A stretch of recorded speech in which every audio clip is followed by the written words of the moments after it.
parlons-en. Parlons-en de ces personnes fortes.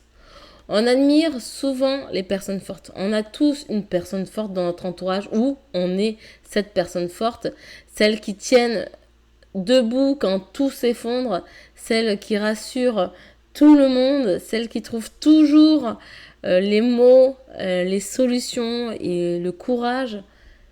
Mais il y a quelque chose qu'on voit rarement, c'est justement les personnes fortes pleurent souvent en silence. Parce qu'à force d'être le pilier, on oublie parfois qu'un pilier aussi peut se fissurer.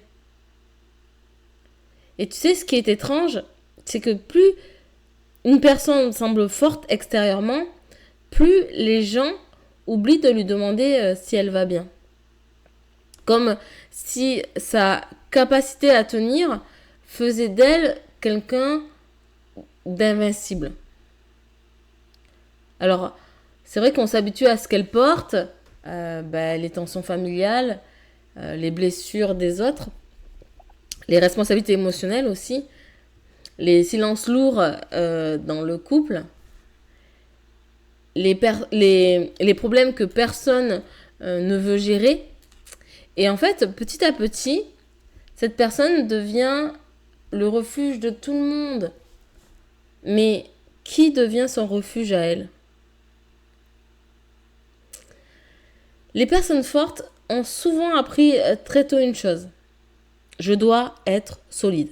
Donc, ce sont des personnes qui ont eu soit une enfance difficile, soit des parents très peu présents, et en fait, ont dû très vite se renforcer, être présents, à être solide sur ses appuis, et à se dire ça, je dois être solide. Parce que elles ont grandi trop vite, ou parfois parce qu'elles ont dû rassurer un parent émotionnellement absent, parce qu'elles ont compris que montrer leur douleur, ça pouvait déranger. Alors elles deviennent autonomes émotionnellement. Et très tôt aussi. Elles apprennent à sourire, même fatiguées, c'est vrai, même fatiguées. À dire ça va, même quand tout déborde intérieurement. Et le plus triste, c'est qu'avec le temps, elles deviennent tellement fortes pour les autres qu'elles ne savent même plus comment demander de l'aide. Il faut savoir qu'il y a une certaine fatigue particulière chez les personnes fortes. Alors, c'est pas seulement physique, c'est une fatigue émotionnelle. Et cette fatigue émotionnelle, elle est silencieuse. Parce que la fatigue de devoir toujours comprendre les gens, toujours pardonner, toujours porter, toujours être la personne mature. Parce qu'au fond, elles aimeraient parfois avoir le droit de s'effondrer sans culpabiliser. Mais elles ont peur. Alors peur justement de décevoir, peur de devenir un poids, peur que si elles lâchent tout, plus rien ne tienne en fait autour d'elles. Alors du coup, elles continuent. Elles continuent même épuisées. Et pourtant, être fort ne veut pas dire ne jamais pleurer. Même si on nous a dit le contraire dans notre enfance. Être fort ne veut pas dire qu'il faut tout supporter. Ça ne veut pas dire non plus qu'il faut se sacrifier jusqu'à disparaître. En fait, la vraie force, c'est aussi avoir le courage de dire « Moi aussi, parfois, j'ai besoin qu'on me tende la main. » C'est aussi une force de savoir demander de l'aide. Force et courage. Beaucoup de personnes fortes vivent une certaine contradiction intérieure. Elles savent soutenir les autres, mais elles ne savent pas se laisser soutenir. Pourquoi ? Parce qu'elles ont associé leur valeur à leur capacité à tenir. C'est fou, Comme si leur rôle dans ce monde était uniquement d'aider, réparer, porter. Mais en fait, une personne n'est pas née pour devenir une béquille émotionnelle permanente. Elle est aussi née pour être aimée dans sa vulnérabilité, aussi pour être humaine, pour vivre sa vie d'humaine. Et ça, beaucoup l'oublient. Et dans la vie humaine, il y a quoi? Il y a les émotions, il y a les problèmes, il y a la discussion, il y a tout ça. Être vulnérable. Il y a des gens qui peuvent sourire toute la journée.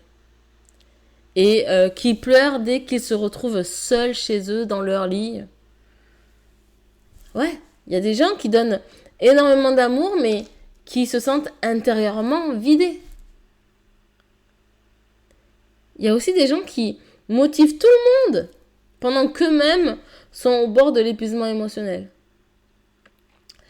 Et ça, souvent, personne ne le remarque. Parce que les personnes fortes, elles maîtrisent justement parfaitement l'art de cacher leur douleur. Ça, elles savent très bien le faire.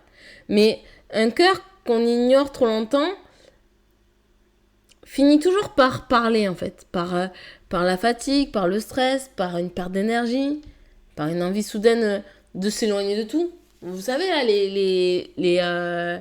les coups d'un moment, là, les coups de nerfs, là. Allez, moi, je prends mon sac à dos, je m'en vais. Ben voilà. Parce que l'âme finit par réclamer ce que la personne refuse de s'offrir.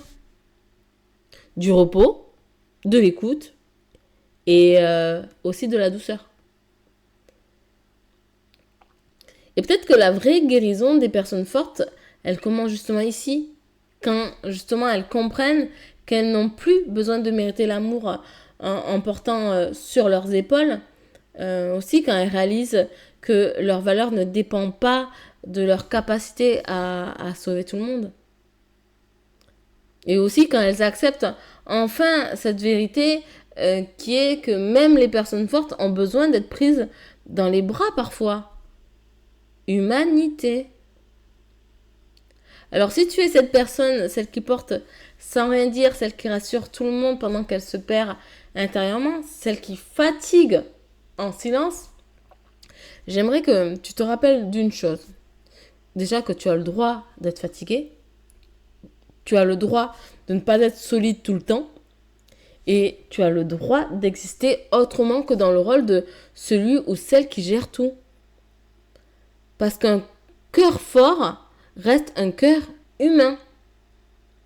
Et parfois, le plus grand acte de courage pour une personne forte, ce n'est pas de continuer à tenir. Hein. C'est enfin d'oser dire que moi aussi, j'ai besoin d'amour. Ok ? Bon, je voulais en parler.